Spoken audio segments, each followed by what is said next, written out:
apps that can engage target user. So this is an example of Acorns. Okay. Sorry, man.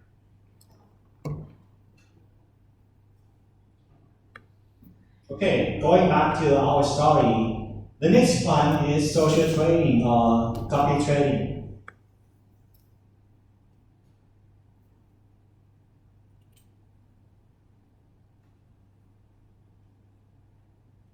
And once again, we have no definition for Thai regulators on social trading. That's why I borrowed the definition from FCA, the UK regulators. So copy trading is actually how to automatically copy another investor's trade. So if you have your best friend as a best trader, okay, for example, if you are so good at trading, not only providing nice return but consistent return, all of your friends might or want to invest in your model. So it's like give the money to you and then you trade on everyone's behalf. Okay. In the past in Thailand, I think we used to do that, right? So it's like it's very top investor, popular investor, like many Sia, like rich people in Thailand. They accept the fund and trade on someone else's behalf. Okay. But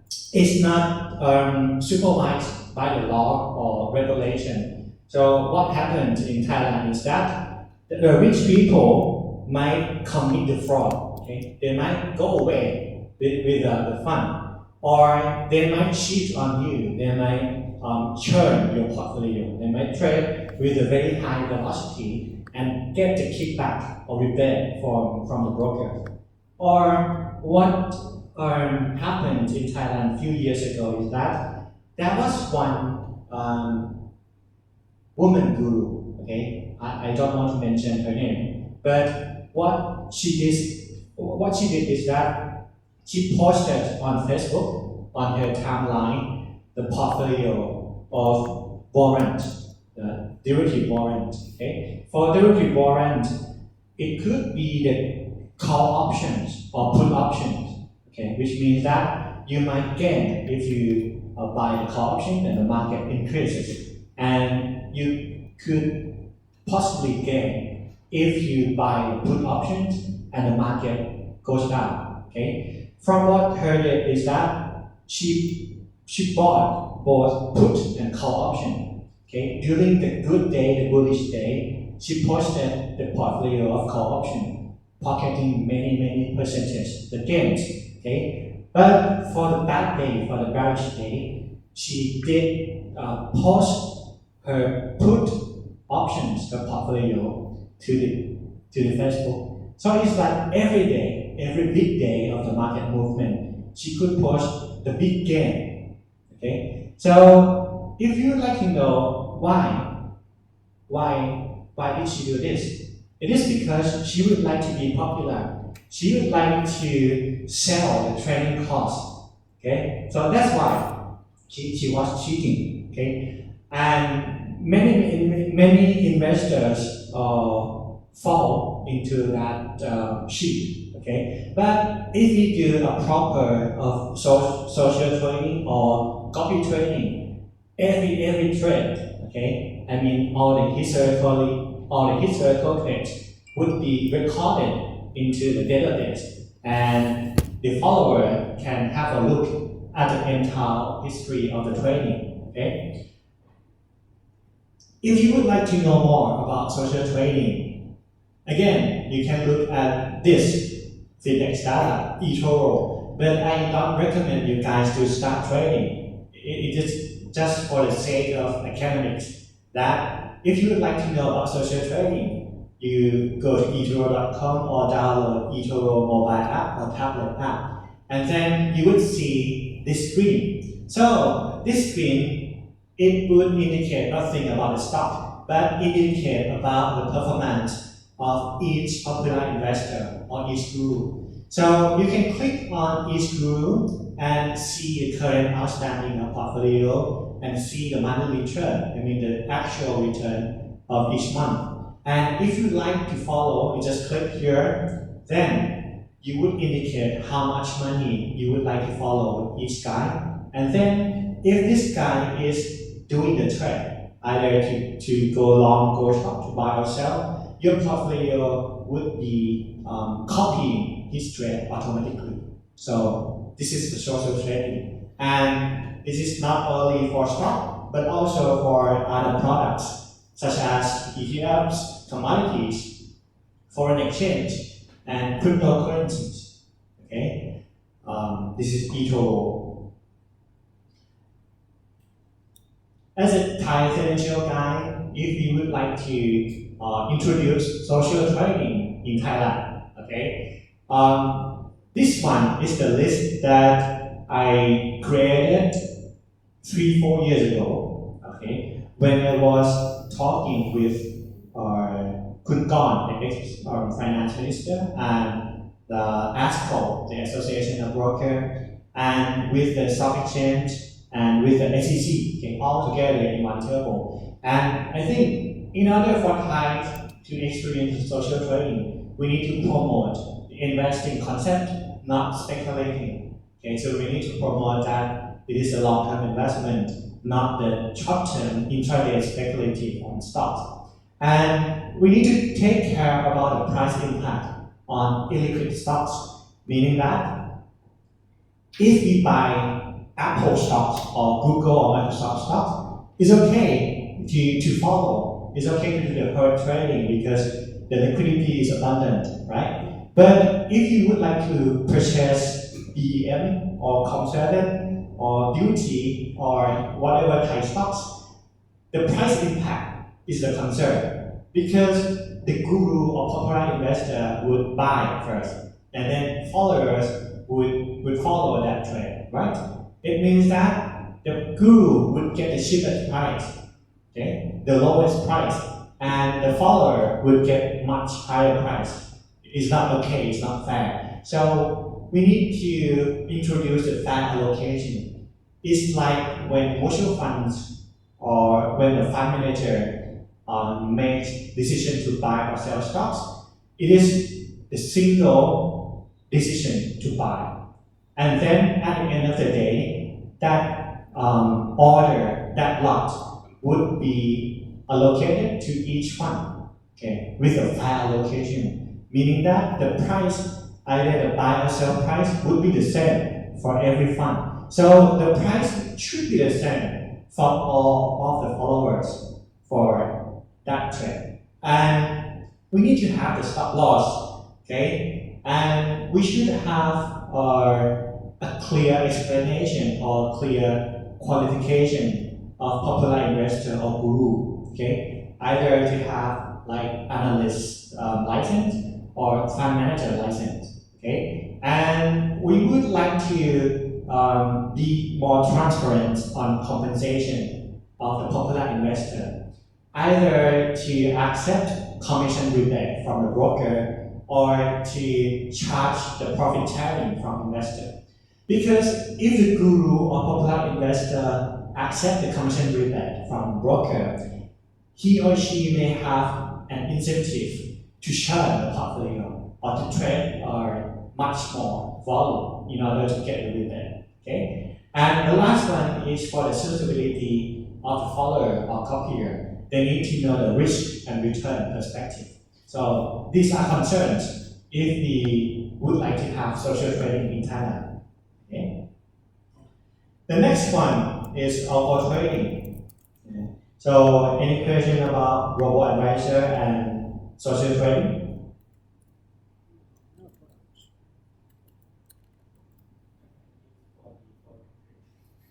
You use eToro for forex?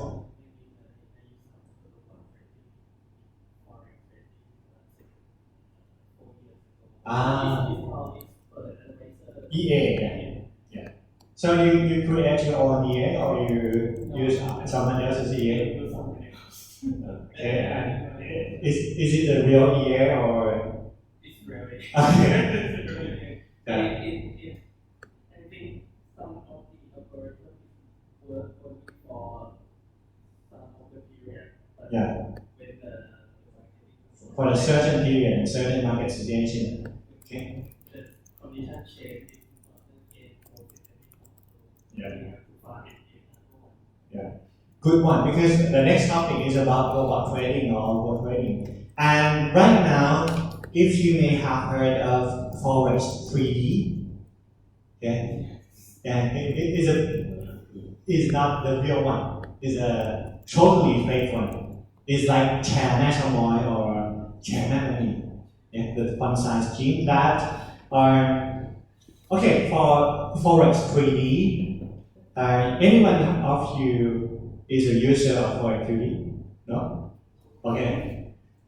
Lucky. For Forex 3D, they have the real system with fake money. Real system means that they purchase with the owner of MetaTrader system. MetaTrader is the widely used platform for Forex trading. So this Forex 3D owner, they buy the actual system, okay? But instead of submitting orders to other liquidity providers, they accept all the order, okay? And they use the algorithm to pump up the fake money. So user would see the fake money in the system, okay? They can only see the figures, but they cannot withdraw the money. So if the investor would like to withdraw, the owner of the Forex 3D would blame the BOT, would blame the UOB bank, not transmitting the money in. Okay, so that's all the fake stuff. With I think it's going to be like many billions of baht that fall into that one size scheme. Okay, I think that they commit to provide like 10% of return per month. Very, very fake. Okay. If you ask me that if I can make 10% per month, perhaps for some months, okay, but not every month for sure. Because the long-term rate of return for investment in stock, if you invest passively in index, it's going to be like 10%. If you have a very good long-term strategy, it's going to be 2 times or 20% at most for 10 years. It's a record. Okay. Then I would like to ask that if you know this guy about robot trading, I know him. He's a Go master, the Go player. Okay. Do you know the Go game? Okay. And he was competing with AlphaGo, the deep learning from Google, right? And do you know the results?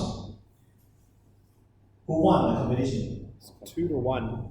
Huh? 2 to 1. Yeah, right. 2 to 1. And after this guy, AlphaGo, I think they have been improving, okay? Because the more they play, the more they learn, and the more strategy they can create. Okay. After this, it was the StarCraft, the gaming, that deep learning machine can win the human player. And before Go player, it was the chess player, like Russians, like famous Garry Kasparov, to lose to the IBM Watson, the deep learning, right? But actually, if you ask me, if AlphaGo or if deep learning can win in terms of investment, so right now I could say that is not the time yet. Because in chess, we have limited path, we have limited scenarios. In Go, we have more possibilities, but yet the limited way of analysis. But in investment world, it's like many factors. We have too many factors for the deep learner. That's why we need to use human and machine to work together. We use the machine to augment our capability, and we can train the machine to do the boring steps for us. So if you compare the chess right now in the World Chess League, it's not man, it's not machine, but it is cyborg or man plus machine to be on top of the league. Okay, for this kind of player, is like there's one man using a computer to discuss together on the potential moves, and then the man would make a final decision on the possibility of the move. Okay, this one is the winner. It's like when you travel by plane. If they may ask you that there are two planes. The first one is very new, the modern one, without pilot, okay, like autonomous plane, okay, or autonomous drone, whatever. And the second one is a typical plane, like Boeing or Airbus, with a very skillful pilot. Okay. If you have to choose, which one would you travel? Yeah, skillful pilot, or even a skillful pilot with pretty old plane compared to autonomous modern plane. We still choose the second. Well, we still choose the first one because in air travel, sometimes during the takeoff or landing, or during the disturbance time, we need a skillful people to make decisions. So it's like investment. For investment, we need to use a fund manager to make decisions alongside with the machine. So believe me, there's no pure deep learning fund that could perform better than human to use the AI. Okay, so it's not man versus machine. It is man versus man plus machine. In Thailand, I think about a quarter or 25% of trading comes from the robot or comes from the automatic trading. And what is the algo trading, by the way? It has so many names like system trading, program trading, robot trading, or any other names. But it is actually a system that sends buy or sell orders automatically. You don't have to sit in front of your laptop, or you don't have to use your mobile phone to send order. It is robot to send order for you automatically 24/7. And you can use algo trading on stocks, on derivatives, on commodities, or on digital assets. Okay, I list these 3 E's for the benefits of algo trading. The first one is emotionlessness. Okay, if you are the trader, you might be reluctant to cut loss, or you are more willing to take an early profit instead of let the profit run. So if you are the robot, you have no emotion. Okay. The second one is enhanced speed, in the way that for stock to move, it's like a fraction of seconds to move, and we have tons, we have thousands of stocks, tens of thousands of stocks in the world. It's like in a fraction of second or millisecond for robot to send order automatically. So we use the co-location, means that we locate the server of robot next to the server of stock exchange, okay, in the same place, just link by the cable in order to do the millisecond trading. And the last one is for extra diversification.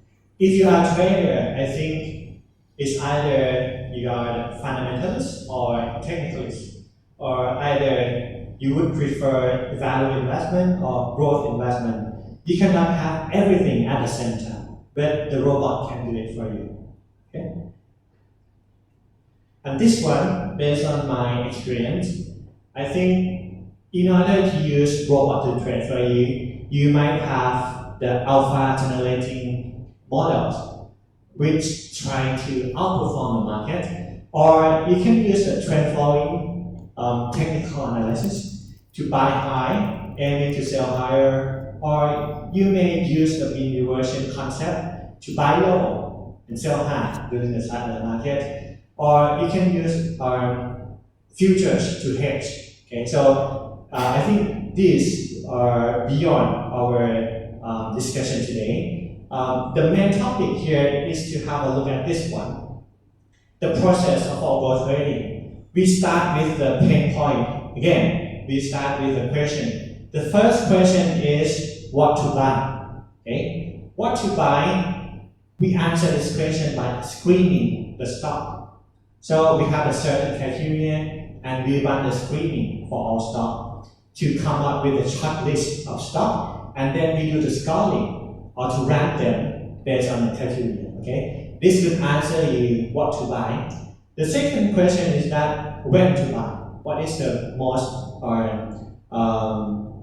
what is the better time or the best time to buy or sell? So we use technical analysis to generate the signal. And then the third question is how much to buy, how much to allocate to each stock. So we use a money management technique. And the last one that we would consider is about order execution. It's like you have bids and offers. If you would like to buy, could you be bidding or could you hit the offer instantly? So it's the order management. In order to do algo trading, you need to pay attention to all of this. Today, I have something to share. So it's the real figures from S&P Capital IQ platform that analyze 10 years of investment in Thai stocks. Okay? If you would like to know what factors work, what factors don't work, you can have a look at this table. For this one, each and every figure is the representative of annual return if you stick on each factor. So if you rely on analyst expectation, within 10 years, you would get 11.71% per annum. Okay? And the top factors are all about analyst expectation. Okay? You can have a look at this later on when I send you the PDF file. If you would like to know more about analyst expectation, it is a very simple concept. The analyst expectations based on S&P Capital IQ, it is simply the simple average of these four factors. The first one is long-term growth. So what analysts would think about the future of each company would be reflected within the expected long-term growth. The higher growth, the better the company, okay, and the higher return expectation. And the second one is about analyst earnings estimate diffusion, meaning that for analysts to do the paper, he or she could upgrade the earnings expectation. Okay, if he thinks that the company is doing better and better, he could upgrade the earnings, okay? But if he thinks that the company is doing bad, he could downgrade the earnings. So in order for a stock to be attractive to invest, we will look into the upgrade of the earnings, okay? This one is very, very economics. And the next one is about earnings surprise or unexpected earnings surprise, which means that if the consensus, if the analysts altogether, like 20s or 30s analysts, if they expect the company to be doing at this level, but the actual announcement of earnings is higher, okay, than the expectation, it would be earnings surprise with a positive force or positive earnings surprise. We love that. We love positive earnings surprise. And the next one is about the revision of the earnings. So this and this one, they are pretty much the same. So for S&P, they use this one and they invest in the top quintile of the company or the top the first 20 percentile. Okay, that one is the logic behind this return. Okay, so in Thai, if you stick onto that analyst expectation, you would gain such a nice return. Okay. However, in US,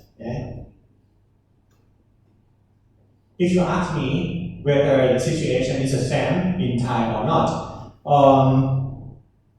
in US, I love this website, AAII. Stands for the American Association of Individual Investor, yeah, AAII.com. So they list all the gurus, okay? This one, they are real guru, not a fake guru in Thailand. And the platform classifies all the ideas, all the trading ideas into 3 factors. The first one is value. Okay, since you are the MBA students, right? You may have passed the investment cost or finance cost, right? So I think you know about PE ratio, right? And PET ratio.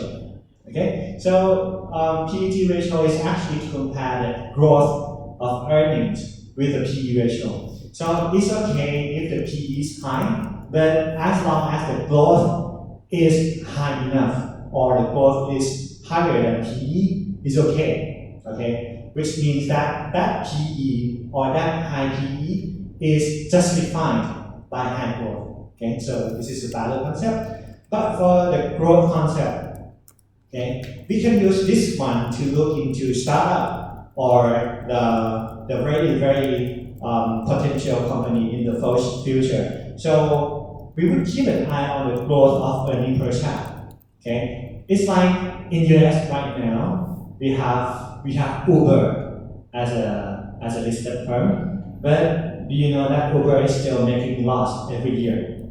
Okay? And we almost have rework to this, right? But fortunately, after the S1 document, everyone and now everyone knows that WeWork is like a hollow company, and previous chairman Adam Neumann is like the fake version of Richard Branson. So it's like, okay, for growth, we pay attention to the annual increase of the earning or the annual increase of the sale. Because for startups or many new companies, it is impossible to have the positive bottom line of net profit. And the last one is about the momentum, okay, or the price continuity. If the price keeps going, so it's like a high momentum stock. In US, within 15 years, okay, within 15 years, the most performing 5 models are this one, estimate revision. So this one, estimate revision, is about the analyst expectation. Once again, so we have concrete evidence that if we believe in what analysts altogether, okay, the consensus, if we believe in them, we could have a successful trading model, okay? And for this guy, Tiny Titans, they invest in the small cap stocks, okay? And for William O'Neill Canceling, they invest in the growth company, okay? Within 15 years, the annual return is about 20% for these 5 models. For tonight, we're going to talk only one model because we have such a limited time. And it is my favorite model. It's like my favorite startup, Robinhood. But for model, I believe in the growth stock according to William O'Neill's canceling concept. For canceling, the first one is to look at the current quarterly earnings, okay, which measure the year-on-year growth of the most recent quarter with the same quarter for last year, okay. And the next one is to focus on annual earnings, which means that we focus on the annual earning per share of, the last year. So now it's going to be the year of 2018 compared with the 2017's figure, okay? But for this one, it's going to be the second quarter third quarter of this year compared to the third quarter of 2018, okay? For his book, the current growth or current quarterly earnings growth should be at least 18%. Okay, and it should be accelerating, meaning that for this quarter, year on year, if it is 80% is okay, but for the next quarter, if it is 20% or anything beyond 18%, it's even better. Okay, and we need to omit, we need to cut the extraordinary item out. Okay, this is for C and A. The next one is for N. N is about the story of new products or new management. For new products, you can think of McDonald's in 70s. Right? It was a new product at the time, or Dell Computer, or Microsoft during 80s, or Apple during the first launch of iPhone. So it was a new products, or either new management, okay, or either new highs in sale, new highs in price, new highs in earning per share, or whatever. Okay, this is the first three letters, CAN, and we have S standing for supply and demand of the shares. Stock price is like any other goods that their demands and supplies. For the price to go very rapidly, to go up very rapidly, we need to have a strong demand with a limited supply. So we look at the free float. So if we have such a low percentage of free float, it's going to be very good for the stock to go up. And then we look into leader. Okay, the leader in the industry, the leader should be strong when the market is bearish. Okay, and the leader should be increasing in price very, very good when the market is bullish. Okay? The next one is I, standing for institution sponsorship, means that if that stock is about to be in the mutual funds portfolio or is about to gain attention from fund managers, it's a very good signal. So we would look into that thing. The last one is M, meaning that for our stocks, if they are qualified with CAN, SR, and I, but if the market is not good, we just sit into the sideline, okay, waiting to buy them. So all we are waiting is to be in a good market, in the bullish market. So this one is to look into the index like S&P 500 or the SET index of Thailand. And if the market is doing well, we would buy this growth stock. Okay. So if you would like to know more, just have a look into this book. The next one about algo trading is that for psychology of trading, do you know why traders usually fall? Okay.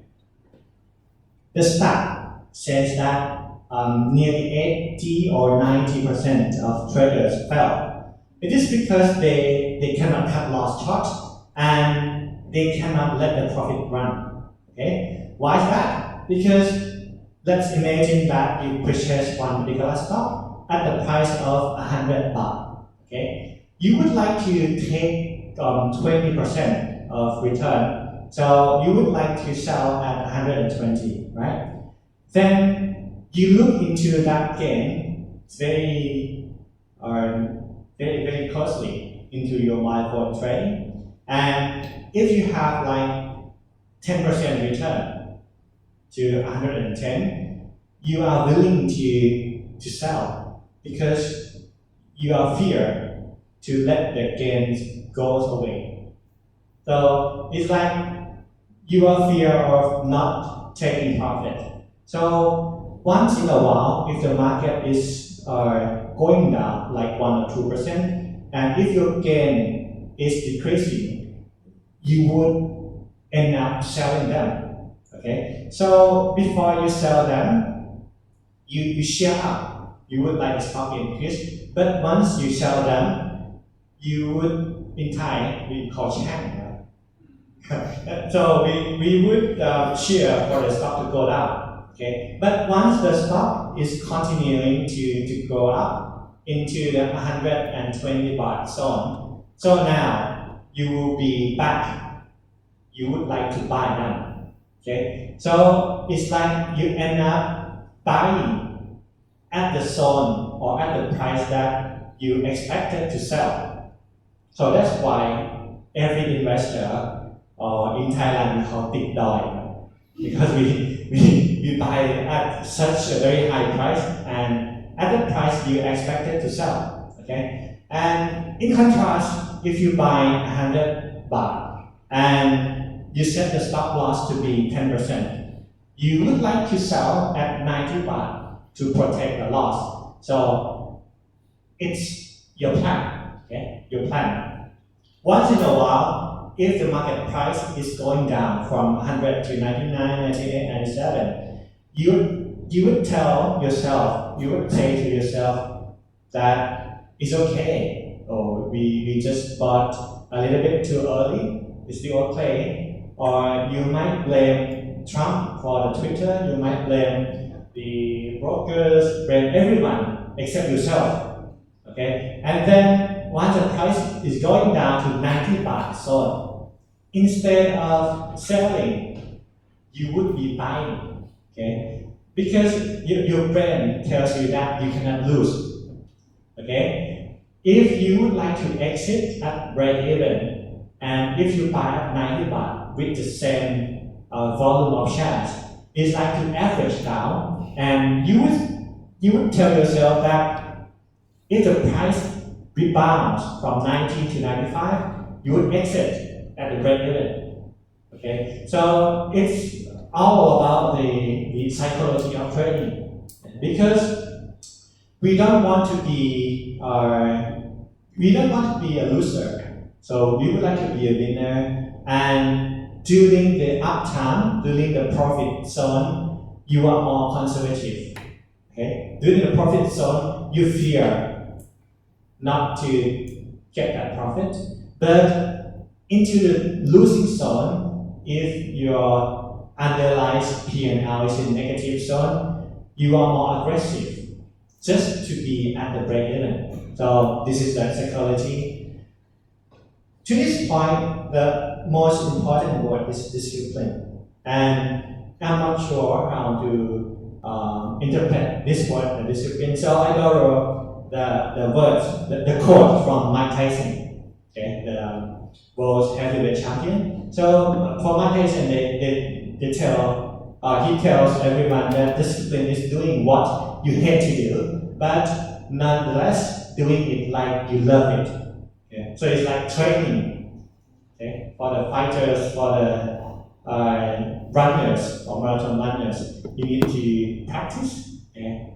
But actually you hate to do. For traders, we hate to take losses, but we need to take losses as if we love to take. Okay? So just imagine yourself that you are the owner of one shop or the owner of one business, and that business is related to trading. For restaurant, the cost should be the wage or rental or interest. Okay? But for trading business, the cost is to take loss. So taking loss is like a typical day-to-day thing to do for trading. So just to be more disciplined, to love taking loss. Okay?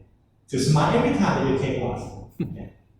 And do you know why? Because if you take small loss, like 2%, if your portfolio is 1 million baht and you lost 2%, it's like very, very small. You can gain back very easily. Okay? If you lose 10%, like from 1 million baht to 900,000 baht, you need to gain back 11%, okay, to be break even. If you lose 50%, if you lose half of your portfolio from 1 million to half a million, you need to make 100%, okay, just to get back. Okay? So it is easy and much easier to lose this and this and this in order to gain back. So every time, just be happy to take small losses. be happy. Okay, so this is how we create the model training. And for every model, we need to test. So testing is like to have the example, okay, example to do optimization, and then we preserve this time series to test as if you don't know the figures. So it's like you go back in time to this year, okay, pretending that you don't know anything after 2015, and you optimize the data from your 3 or 4 years historical data to test, to apply, to do the out of sample or forward test to this figure in order to see the performance. Okay, so it's like in sample and out sample for statistics. But believe me, for the real trading is not equal to back test, forward test, or live testing. Okay, for back test it's like in sample, forward test is for out of sample testing. Live testing means that you turn on your EA or you turn on your robot, and let's see what the results are. So it's like paper trading. Everything is real except you use the fake money, use the paper money.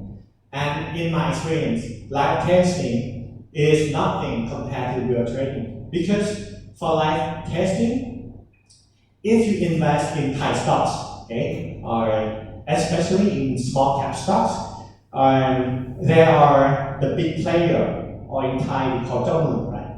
We have a big player, and that big player, he or she would keep an eye on his or her stocks very closely. So if you turn on the robot, the real trading, the robot would have an impact on his or her monitoring. So it's like, okay, in Thai can be called Rap Nong. Okay, so if the big player knows that, okay, robot is doing something, the big player would dump all the shares to the robot, okay, because he knows that the robot is coming in. So, okay, here comes, get all the shares. And he knows that the robot will have the stop loss. So he would dump all the shares into that stop loss zone. And then once the robot is selling, once the robot exits that position, he would buy back all the shares. Okay. This is what happens in the real world for real trading. Okay. That's why for robot trading, I don't think we can trade on small caps. We need to trade on like set 100 or set 50 only. And we cannot send one order for all the users. We need to split the orders into very small order in order to avoid the market impact, in order to not letting the big player to know that we are doing something. Okay, so this is the robot trading. Any question?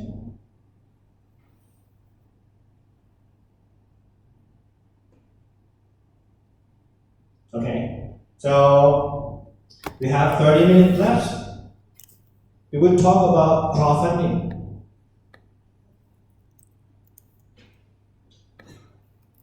Okay, we talked about wealth tech to cover robo-advisor, robot trading, social trading, and now we would talk about crowdfunding. In capital markets, we have two players: the cash surplus and cash needed people, right? In order to manage the resource efficiently, we need to have a very good capital market to have the investor to invest wisely, and to have the borrower to get the fund with a reasonable cost or interest rate. So for crowdfunding, we have so many types of crowdfunding, but I think that the most entertaining one and the most engaging one is rewards crowdfunding. So do you guys know about Kickstarter or Indiegogo? Yeah, okay. I'm the real big fan of Kickstarter, so I bought like Kinetic smartwatch, okay, or like the AI chess board that the chess would move, okay, with the magnetic, and we could play with our friends from other part of the world. Yeah, it's super cool. So for rewards crowdfunding is like to bring the innovators or entrepreneurs who would like to do good things, okay? Either to do new gadgets or an artist who would like to do new paintings or the game creator to create a new game, okay? If they would like to secure the funding, they don't have to go to the bank, okay? They just post the idea onto the Kickstarter or crowdfunding platform, and then another type of user is the buyer, like us, a consumer, who would like to purchase that stuff in the future. So the incentive of buyer is to get the early bird or super early bird deal to get the extra discount. It's roughly from 20% or up to 50% of discount. So if the project idea is good, they could get funded. Okay, so many people would back them. Okay, and if the idea is not good, it's okay not to hit the funding objective, because if you fund that or if you borrow money from the bank and you produce the goods that no one else would demand it, at the end of the day you would lose. So it is better to fail fast, okay, in order not to get the funding successfully. Okay, this is what we love about rewards crowdfunding. And donation crowdfunding, it means that the backer or the consumer, they give away the money just for donation. In Thailand, we have been doing this donation crowdfunding for centuries in terms of ทอดผ้าป่าทอดกฐิน right? So it's donation crowdfunding. And in Thailand, once we know that there are some poor people who would like to have small funds and appear on TV3, ช่อง 3, ช่อง 7, whatever, or have Pipin Ballulit, right, to ask for donation. It's like many millions of baht would go there. It is not a proper way, because for a person who is poor already, and if they have too much money, they will have an argument or even the fight within the family after they are too rich. Okay, so for GoFundMe, the platform, it would indicate how much they need. Okay, and once the need is filled, there's no more. Okay, so this is how to do the donation crowdfunding. The next one that I like is litigation crowdfunding, which means that in order for typical people to do the law actions or to enter into the lawsuit, the cost of lawyer is quite high, right? So in UK, that's one startup. The name is Proud Justice. They provide a platform for 3 types of users. The first one is for a user who would like to obtain the fund to do the law action. And the second user is for people who would like to fund, who would like to back the project. Good. So it's like donation, crowdfunder. And the third type is like, okay, if there are demand for the funds and if there's supply for the fund. The third player is lawyer. So lawyer would have a look into each demand of the lawsuit, and if the lawyer agrees to do this one, he would get the proceeds from the second type of the user. So once again, is the platform for crowdfunding. Okay. For investment, we have debt and equity crowdfunding. For debt crowdfunding, it's like if you would like to borrow funds from the bank, you have more options. Instead of going to the bank to ask for an SME loan, you can go to LendClub or any other crowdfunding platform, and the other types of user, the other people who have the cash surplus can lend you the money. So it's like debt crowdfunding. In Thailand, this year, BOT issues peer-to-peer lending regulation, and at the same time, our Thai SEC, they issue the regulation on debt crowdfunding, or in Thailand we call Bunbu crowdfunding, like corporate bond crowdfunding. In the sense that for an SME to issue a bond, we don't have to do the credit rating. So we just go to crowdfunding portal, asking for the loan, and other types of player would submit that that fund for you. Okay. The next one, equity crowdfunding. In Thailand, unfortunately, we have the regulation on it, but we haven't had a successful equity crowdfunding portal. So that's why I borrow the idea from CrowdCube, from UK as well, as well as CrowdJustice. Here it's like if you are an entrepreneur and you would like to expand your business, or you could be like the owner of a restaurant, and if you would like to open up one more outlet, one more shop, you can have the idea to share your company, okay, or to issue share to sell to the public, okay. It's not an IPO, so it's like you ask your friend, do you want to invest in the restaurant?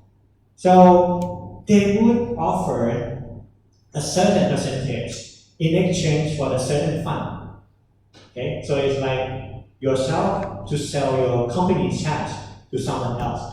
Okay. In UK, there are a number of crowdfunding portals, but I think this one is one of the biggest.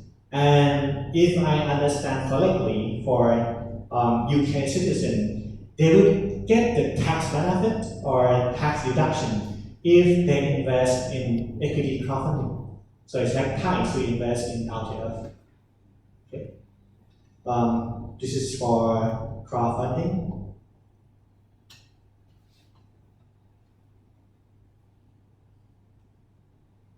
Any question?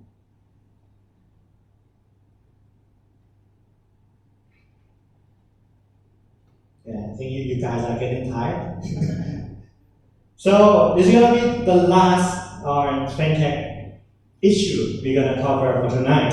It is nothing but Libra from Facebook that I mentioned earlier for the class. But before that, we should have a basic knowledge in blockchain and Bitcoin. First of all, blockchain is not identical to Bitcoin, okay? But Bitcoin is the most famous application to use the blockchain. So blockchain is like a decentralization of trust, okay? Instead of storing the data at one place, you store the record or store your ledger within the distributed fashion, within many nodes.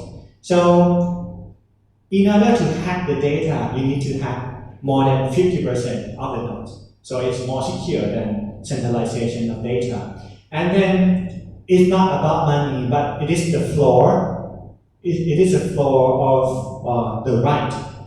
For Bitcoin, it's like the right on Bitcoin. For any other thing, you can apply blockchain to many other things, such as medical records. Okay, for medical records, it's like if you go to one hospital, you have the record there. If you are moved to other hospitals, nowadays you need to transfer that record, right? But what if your record is stored in blockchain and it's yourself to hold a private key to your medical records? If you move to the new hospital, you just you just input your private key in order to have the new doctor to have a look at all the records. So it's a medical record things on blockchain. And what else? The national voting. Okay, the voting that we had last year, this year, I cannot remember. It's like a long time ago. If we have the blockchain stuff to handle the voting, It's like a blink of an eye to count the voters, right? And if we store the voting into the blockchain database, it's only us to hold the private key, and it's only us to check whether the voice is correctly counted. Okay? It's like you can go to the vote and then you go back home to check with your private key if your voice is correctly counted. Okay? So we have so many voices to discuss about voting by the blockchain. Okay? But for today, we're going to talk about Libra. So Libra is like, okay, this one is a mission, a simple global currency and financial infrastructure that empowers billions of people. So Libra would like to choose the pain points of financial inclusion, okay, especially for the poor people in Africa or in the least developed country. And it is the way to transform the global economy, okay, to have such a low transaction cost. And they would like to reinvent the global currency. Okay? You can have a look at my summary later on. But to save time, we can just compare. Okay? We can compare Bitcoin to Libra. Okay? For Bitcoin, you may have heard of Bitcoin miners. Okay? For Bitcoin mining, it is the action to validate the Bitcoin transaction. So if you have the computational power within your, or in the past it could be PC, after that it could be the graphical unit or entire whole gap job, right? But today it's going to be the specific chip we call ASIC to mine the Bitcoin. If you purchase that chip and you plug them into the Bitcoin mining pool and burning your electricity power, you can have the blocks rewards. Okay, so it's like in every 20 minutes you would get the block rewards as a pool miner, and not only the block rewards, you would get the transactional fees. Okay, these fees come from the remitting activity. So if you would like to transfer the money here to UK, you can use either Western Union or you can use the Bitcoin. Okay, if you use Bitcoin, it's like you convert your Thai baht into Bitcoin, and then you transfer your Bitcoin to the receiver. Then the receiver would convert Bitcoin into the local currency. Okay, so if you would like your transaction to be done swiftly, or if you would like to transfer within few minutes, you need to add a fee to that transaction. So this fee is to incentivize the validator or Bitcoin miner. The miner would have a look into all the possible transactions to validate, and they would pick the top one, the top paying one, the highest fee one. So the miner would get not only block rewards but also the fee. This one is how to manage the supply of blockchain. And to manage the supply of Bitcoin. And for Bitcoin, there is no underlying asset. Okay, you cannot convert Bitcoin to US dollar by law, okay, or by any trusted party. And the volatility is very high. In one day, the price could swing by 10% or even 20 or 30%. There's no ceiling or no floor for the price movement of the Bitcoin. And that's why only speculator or believer of Bitcoin would hold Bitcoin in the portfolio. So it is unusual for a person who would like to buy a car next year and keep the fund in Bitcoin, because it might be enough to pay for the car price or not. Okay, that's why they would like to create a Libra. Okay, Libra would be 100% backed, okay, by Libra Reserve. And this Libra Reserve is actually the basket of major fiat currencies. It should be, okay, USD, Euro, or Yen, Sterling, not for yuan, because in China they ban Facebook, they ban Google, they ban many more US things, right?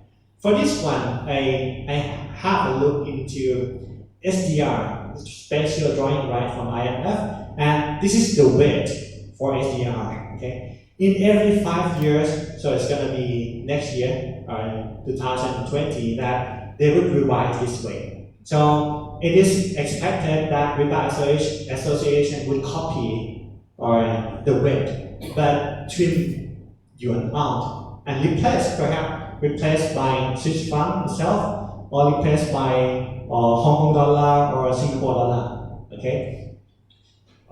Through this reserve, the reserve would be invested in short-term government securities and kept in the custodians all over the world. That's why the value of Riba would be stable. And that's why we call Riba a stable coin, because it's even more stable than US dollar.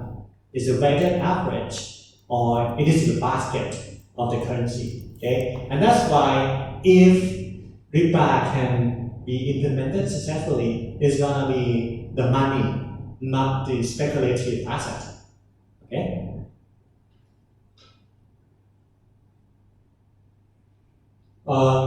Few months ago, during the news announcement, there are 27 or 28 entities to form the Riba Association. And this Riba Association would make a major decision on anything related to Riba. So it's not only Facebook, but everyone to vote.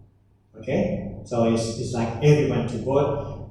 If a company would like to join association, they need to pass this qualification. Okay, a very tough qualification. But a month ago, there were many big firms to leave the Riba Association because they are somehow they are pressured by the government. Okay, they are pressured by the central banks because if they can implement Riba successfully, imagine a country like Laos or Myanmar or Cambodia. Okay, if we travel to those countries, we don't have to exchange for the local currency. We can use US dollar, right? It's like dollarization. Or in the hyperinflation country like Venezuela or Zimbabwe, the people they are reluctant to hold the local currency. They prefer to hold the US dollar. What if we have Libra? So the demand for US dollar might be decreased. Instead of holding a US dollar banknote, I think the people would like to hold the Libra in terms of digital asset. And it's like e-wallet things that we don't mind about the local regulation. So if we can open account globally, so we can install Libra. So it's like for local people in least developed countries, like the list that I mentioned, there's a strong incentive for people to have Libra. And if the people is not using local currency, the central bank cannot do the monetary policy. They cannot do the interest rate policy. They cannot manage the value of the local currency. So that's why many governments and many central banks they try to pressure all these members not to involve with Facebook and with the Libra. And the bad thing about Libra is that it is from the idea of Mark Zuckerberg, and he has done something not so good, okay, about the Cambridge Analytica, or about to leak the user information, or to secretly hear our voice. Okay. I think Facebook can hear our voice. Just try that. you speak about some product, and then you would see the ads of that product appearing on your timeline. Okay, so this is what about the brand. Okay, any question? 10 minutes.